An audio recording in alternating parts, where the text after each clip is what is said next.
नमस्कार दोस्तों, पिछले कुछ दिनों से खबर आ रहा था कि जो ईरान देश है वो इजराइल देश के ऊपर हमला करने वाला है, जिसके चलते कल यानी कि शनिवार को जो ईरान है वो इजराइल के ऊपर, इजराइल के जो वेस्ट बैंक है वहाँ पे लगभग 100 से भी ज़्यादा मिसाइल दगा था और 100 से भी ज़्यादा ड्रोन के जरिए हमला किया गया था। जिसके चलते इजराइल के जो एयर डिफेंस सिस्टम है आयरन डोम, वो कुछ ड्रोन को हमला करके हवा में ही ध्वस्त कर दिया और कुछ मिसाइल्स को हवा में ही ध्वस्त कर दिया।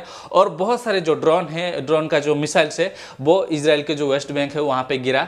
वहाँ पे लगभग 20 से भी ज़्यादा लोगों का मौत हुआ है और 50 से भी ज़्यादा लोग घायल हुए हैं। ये जो प्रॉक्सी वार है, ईरान इजराइल के ऊपर हमला किया, ये वार सबसे पहले कौन शुरू किया आपको पता है?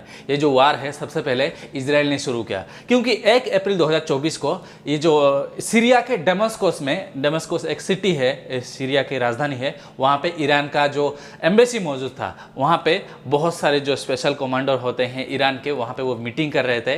ये जो इजराइल के एयरफोर्स है वो 1 अप्रैल 2024 को ईरान के जो एम्बेसी सीरिया में मौजूद था वहाँ पे हमला किया। हमला करने के दौरान 16 से भी ज़्यादा ऑफिसर जो है ईरान का ऑफिसर्स, वो उनका जान चला गया, जिसकी वजह से ये गुस्सा ईरान का फूटा और ईरान ये हमला किया इजराइल के ऊपर। इजराइल के ऊपर ईरान का गुस्सा जायज़ है, क्योंकि आप इतिहास उठा के देख लीजिए दोस्तों, ये जो इजराइल है अभी वो पहले पैलेस्टाइन था, धीरे धीरे यहूदी लोग आके बसे, क्योंकि हिटलर भगाया था, यहूदी लोगों को भगाया था, जिसके चलते वो आके पैलेस्टाइन में बसे। और यूनाइटेड नेशन के जरिए ये जो पैलेस्टाइन है उसको आधा इजराइल कर दिया गया, आधा पैलेस्टाइन कर दिया गया, आधा, ठीक है। जिसके चलते बहुत सारे मुस्लिम लोगों को भगाए यहूदी लोग इजराइल से, भगाने के बाद, और बहुत सारे जो मुस्लिम लोगों को मार दिए। मारने के बाद अभी जितना बड़ा अभी गाजा है ना, जितना बड़ा पैलेस्टाइन है अभी, उतना बड़ा उस समय इजराइल था। तो 1960 के समय में धीरे धीरे ये जो यहूदी लोग हैं वो इजराइल मतलब पैलेस्टाइन को इजराइल में तब्दील कर दिए। अभी तक ईरान और इजराइल के जो युद्ध की हिस्ट्री देखेंगे तो दोस्तों, सबसे पहले साउथ लेबनान में युद्ध हुआ था ईरान और इजराइल के बीच में, लेबनान को लेके। उसके बाद सन 2000 में भी युद्ध हुआ था वही लेबनान में। उसके बाद सेवा फार्म सन 2000 से 2006 तक ईरान और इजराइल के बीच में सेवा फार्म को लेके कॉन्फ्लिक्ट हुआ था। सेवा फार्म एक जगह है जहाँ पे माइनिंग होता है, उस माइनिंग को लेके एक बार युद्ध हुआ था। 2006 में दोस्तों लेबनान में सेकेंड वार हुआ था, उसको सेकेंड लेबनान वार कहा जाता है। हिजबुल्लाह फाइटर्स के साथ इजराइल डिफेंस फोर्स का बहुत भयंकर युद्ध हुआ था। वहाँ पे बहुत सारे जो लेबनान फोर्स है, लेबनान का जो हिजबुल्लाह फोर्स है, वो उनका मौत हुआ था, वो मारे गए थे। जिसके चलते वहाँ पे भी जो ईरान है, ईरान का सपोर्ट था हिजबुल्लाह को। 2008 में दोस्तों हमास ने पहली बार इजराइल के ऊपर अटैक किया था, 2008 में। उसके बाद 2009 में भी गाजा के साथ जो हमास के साथ युद्ध हुआ था। वो हमास जो आतंकवाद है वो हमेशा गाजा से ही अटैक करता है। गाजा के जो सिविल लोग हैं, सिविल लोगों के घरों से, स्कूल से, हॉस्पिटल से, चर्च से भी हमला करता है, और जो मस्जिद है, मस्जिद से भी हमला करता है हमास आतंकवाद जो संगठन है। 2012 में दोस्तों युद्ध हुआ था इजराइल और पैलेस्टाइन के बीच में, जिस युद्ध का नाम था ऑपरेशन पिलर ऑफ डिफेंस। जिस युद्ध को बहुत भयंकर तरीके से जीता था इजराइल, क्योंकि गाजा में सिर्फ हमास आतंकवाद संगठन रहता है, जिसके चलते उसको ईरान उस समय इतना ज़्यादा सपोर्ट नहीं कर पा रहा था। उसके बाद 2013 में सीरिया में युद्ध हुआ था ईरान और इजराइल के बीच में। 2014 में दोस्तों सेकेंड गाजा वार हुआ था हमास आतंकवाद और इजराइल के बीच में। वहाँ पे भी ईरान ये जो हमास आतंकवाद संगठन है उनको सपोर्ट कर रहा था। उसके बाद 2021 में भी ईरान सपोर्ट कर रहा था हमास आतंकवाद संगठनों को।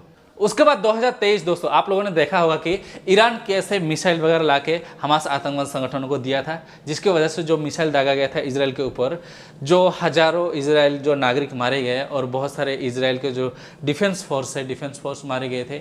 और जिसके चलते जो इजराइल के जो एयरफोर्स है वो ताबड़तोड़ हमला कर रहा था गाजा सिटी के ऊपर। इन सभी युद्ध में हमास इजराइल के बीच में हो या ईरान इजराइल के बीच में हो, यहाँ पे हमेशा हमास जो पैलेस्टाइन है वो हमेशा ईरान को सपोर्ट करता आ रहा है, और ईरान हमेशा ये जो गाजा में मौजूद है हमास आतंकवाद संगठन उनको सपोर्ट करते आ रहा है, और पानी से पनडुब्बी के जरिए वेपन सप्लाई करता है हमास को। ये जो ईरान और इजराइल के बीच में युद्ध हो रहा है, ये युद्ध अभी नया नहीं है, 1960 से ही इनके बीच में युद्ध चलते आ रहा है।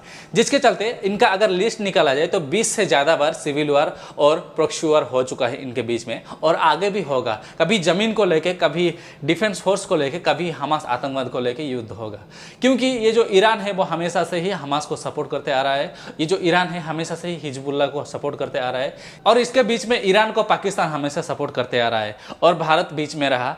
भारत वो चाहता है कि युद्ध ना करे, कोई भी देश हो युद्ध ना करे, दोनों देशों के बीच में आपस में बात करो, बात करके मसला को सुलझाओ। लेकिन बीच में दोस्तों कूदता है अमेरिका। अमेरिका हमेशा इजराइल को सपोर्ट करता है, पैसा देता है, कभी हथियार देता है, कभी ऐसे करते करते युद्ध चलता आ रहा है, क्योंकि अमेरिका के साथ ईरान का भी नहीं पड़ता है, उनके बीच में ही दुश्मनी है। ईरान और इजराइल के बीच में जो युद्ध हो रहा है, इसके बीच में हमारे भारत के जो विदेश मंत्री है एस जयशंकर, उन्होंने कहा है कि अभी इजराइल और ईरान के बीच में युद्ध हो रहा है, जो भी ईरान और इजराइल में हमारे भारतीय नागरिक मौजूद है वो हमारे भारत जल्दी से जल्दी आ जाए, क्योंकि आपके ऊपर खतरा हो सकता है, आपके जान जा सकता है, क्योंकि आपस में मिसाइल हमला हो रहा है, रॉकेट हमला हो रहा है, आपस में बम फेंका जा रहा है, कभी ईरान का ड्रोन आ रहा है इजराइल के ऊपर, कभी इजराइल का एयरफोर्स जो है ईरान के ऊपर जा रहे हैं हमला करने के लिए।